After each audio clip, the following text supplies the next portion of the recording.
Hello students, आज हम सीखने वाले हैं कविता 8वीं जीवन नहीं मरा करता है।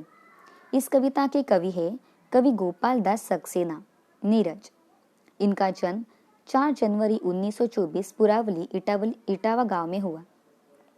उनकी बादल बरस गयो, नीरज रचनावली, नीरज की गीतिकाएं, दर्द दिया है आदि रचनाएं प्रसिद्ध है। पद्मभूषण गोपाल दास सक्सेना नीरज जी कवि सम्मेलनों के मंचों पर काव्यवाचक एवं विख्यात गीतकार हैं। प्रस्तुत कविता में कवि ने विविध उदाहरणों के माध्यम से जीवन की समस्याओं और इनकी शाश्वतता की ओर संकेत किया है।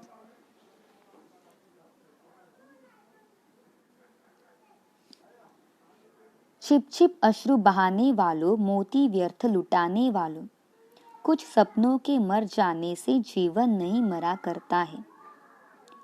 माला बिखर गई तो क्या है, खुद ही हल हो गई समस्या। आंसू गर नीलाम हुए तो समझो पूरी हुई तपस्या। यहाँ कवि कहना चाहते हैं कि यदि हमारा कोई सपना पूरा न हो पाए, समय से पहले ही टूट जाए, तो हमें निराश नहीं होना चाहिए। छिप छिप कर रोना नहीं चाहिए। आंसू रूपी मोतियों को ऐसे ही व्यर्थ नहीं बहाना चाहिए। कुछ सपने यदि पूरे नहीं हो सके तो जीवन समाप्त नहीं हो जाता। यदि माला टूटकर बिखर गई तो चिंता नहीं करनी चाहिए। यदि हमारे आंसुओं पर लोगों का ध्यान जाता है तो समझना चाहिए हमारी तपस्या पूरी हो गई। रूठे दिवस मनाने वालों, फटी कमीज सिलाने वालों, कुछ दीपों के बुझ जाने से आंगन नहीं मरा करता है।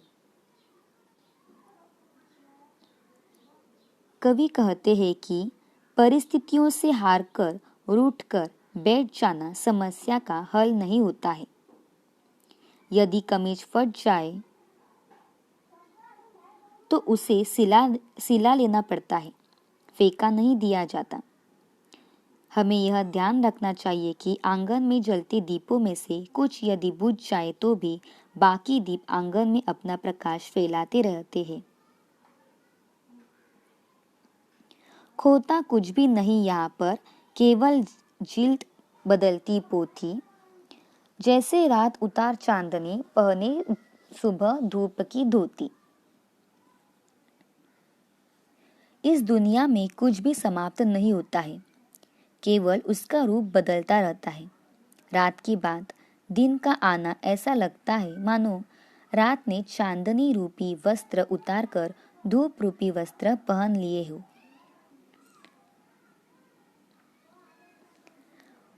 वस्त्र बदलकर आने वालों, चाल बदलकर जाने वालों, चंद खिलौनों के खोने से बचपन नहीं मरा करता है।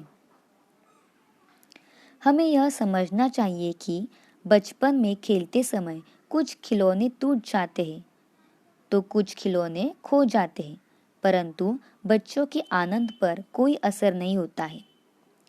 इसी तरह हमें भी दुखी नहीं होना है। कितनी बार गगरिया फूटी, शिकन पर आई पनघट पर। कितनी बार किश्तियां डूबी, चहल पहल वो ही है तट पर। पनघट पर पानी भरने वालों का हमेशा आना जाना लगा रहता है। जाने कितनी गगरिया वहां आए दिन टूटती रहती है, परंतु पनघट उनका कभी शोक नहीं मनाता। वहां की चहल पहल पर कोई फर्क नहीं पड़ता। तम की उम्र बढ़ाने वालों, लौ की आयु घटाने वालों, लाख करे पतझर कोशिश पर उपवन नहीं मरा करता है।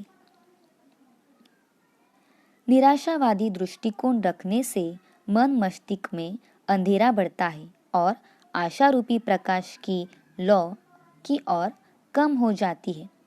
पतझड़ आता है, उपवन के पुष्प पत्ते सब झड़ जाते हैं, परंतु वसंत के आते ही सभी वृक्ष नए कोमल पत्तों से लज जाते हैं।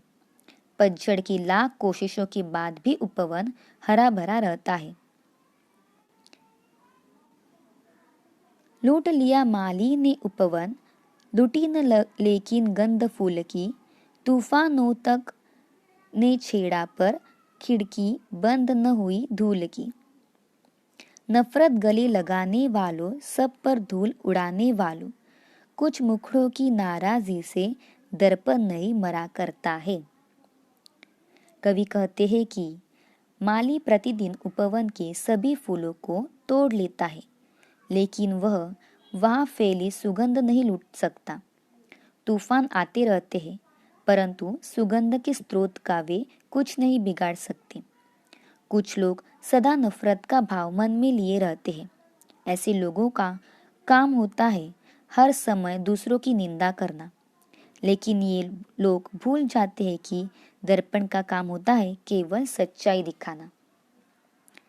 इस प्रकार कवि ने इस कविता में यह कहा है कि जीवन में एक बार असफल हो जाने का अर्थ यह नहीं होता कि जीवन समाप्त हो गया। हमें निराश न होकर फिर से प्रयास करना चाहिए और जीवन में आनंद ही रहना चाहिए, खुश रहना चाहिए।